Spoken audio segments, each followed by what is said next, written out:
Matapos ang mahigit isang taong gera sa pagitan ng Israel at grupong Hamas, nagkaroon na po ng ceasefire agreement at hostage deal.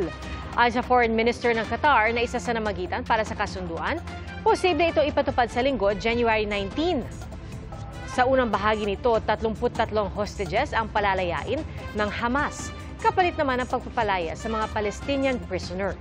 Kabilang dito ang pagpapapasok sa Gaza ng humanitarian aid at pag-atras ng mga puwersa ng Israel sa Gaza. Sa ikalawang phase, palalayain ng Hamas ang natitirang hostages habang ganap na aatras ang puwersa ng Israel. At sa huling bahagi naman ito, ibabalik na ng Hamas ang labi ng mga naging bihag nila habang i-reconstruct ang Gaza Strip.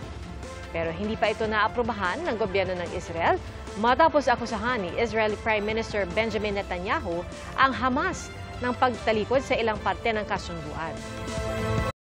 Mga kapuso, maging una sa saksi. Mag-subscribe sa GMA Integrated News sa YouTube para sa iba't ibang balita.